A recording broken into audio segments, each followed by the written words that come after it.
Assalamualaikum warahmatullahi wabarakatuh. Alhamdulillah.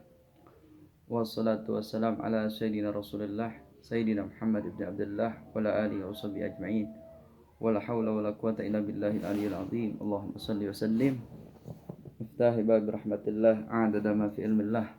Salatan wa salaman daimaini bidawami mulkillah. Wa ala alihi wa sahbihi a'dada kulli darratin alfamar. Ada pertanyaan juga. Jadi saya ini sekarang bikin vlognya menjawab pertanyaan-pertanyaan.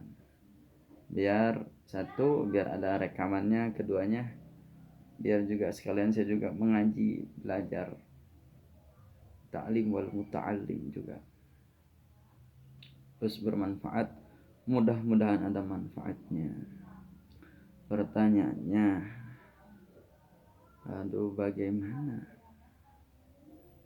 sikap kita terhadap kawan kita yang berbeda mazhab, manhaj, ormas, dan lain-lain. Dia itu ustadz atau kang, dia itu terkenal Wahabi, dia ormasnya Persis, Muhammadiyah, Al-Irsyad. Sedangkan kami di sini Nahdiyah, Nahdlatul Ulama, yang mazhabnya Syafi'i, manhajnya daripada ikut pemahaman akidah Imam Abu Hasan Al-Asy'ari yang jelas, tertulis kitabnya, sanadnya jelas. Oke. Pertama ini, perbedaan itu adalah keniscayaan, rahmat dari Allah yang sudah dilimpahkan kepada umat baginda Nabi Muhammad sallallahu alaihi wa alihi wasallam. Suatu ketika ada beberapa sahabat Rasul sallallahu alaihi wasallam yang bertanya masalah yang sama tapi dijawab berbeda. Karena Rasulullah sallallahu alaihi wasallam bijak. Beliau menjawab si fulan dengan jawaban A, si fulan yang satu lagi jawaban B. Gini. Kalau orang yang kekurangan harta bertanya, bagaimana caranya mendekatkan diri kepada Allah ya Rasul? Rasul menjawab, maaf, sabar. Karena dia terkenal dengan kemiskinannya. Jadi sabar itu lebih baik buat dia. Sabar atas kemiskinannya.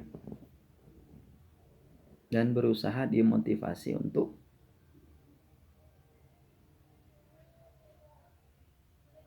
bekerja. Arahkan untuk semangat bekerja, disemangati, dimotivasi.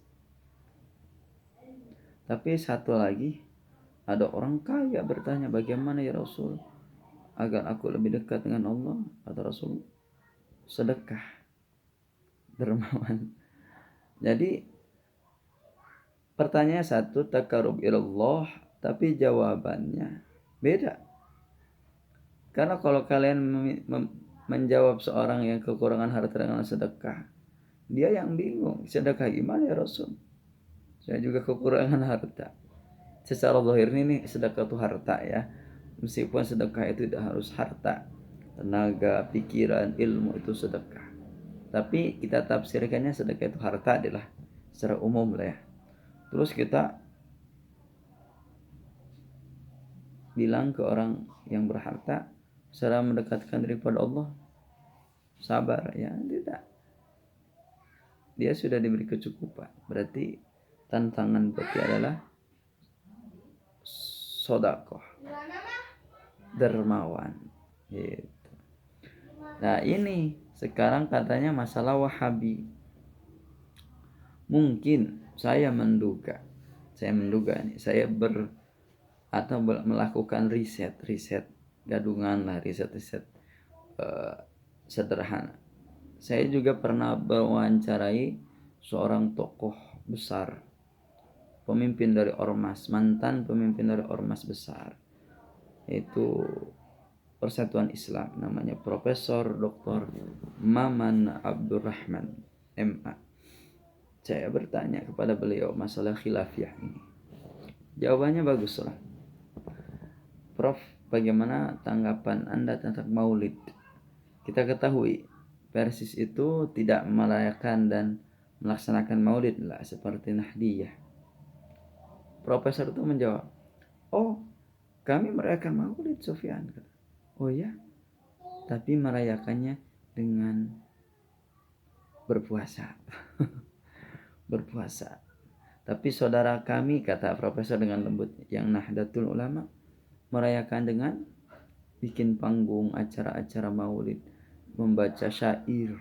Nah, itu perbedaan yang mungkin kita harus berusaha untuk belajar dewasa. Karena di sini bukan hanya menyangkut daripada khilaf, tetapi kita harus memahami konteks tujuan daripada setiap mazhab, manhaj atau ormas dalam melaksanakan itu apa. Mungkin lagi. Nahdlatul Ulama pendekatannya masyarakat bawah. Masyarakat bawah pedesaan beres macul dari sawah, beres capek. Mungkin amalan terbaik buat dia nongkrong, bukan nongkrong ya, kumpul-kumpul, ngopi lah ya, ngerokok, baca maulid, ngumpul, sholawatan.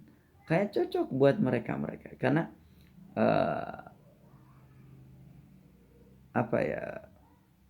jangkauan dakwahnya termasuk saya yang meyakini Nahdlatul Ulama itu yang paling besar sampai ke desa-desa itu Nahdlatul Ulama.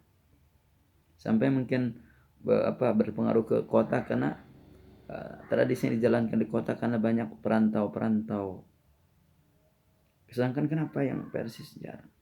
Kebanyakan yang Persis atau Muhammadiyah adalah citizen, orang kota. Sebutnya apa ya? Ya orang-orang kota, orang-orang modern. Dan itu tidak ada jauh beda ketika saya dulu di Arab Saudi. Orang-orang modern itu ya seperti itu kecenderungannya. Pengen yang simpel, yang ringkas, yang jelas. Makanya jarang ikut amalan-amalan yang sekiranya kurang sahih di mata syariat yang menurut mereka yang sahih lah.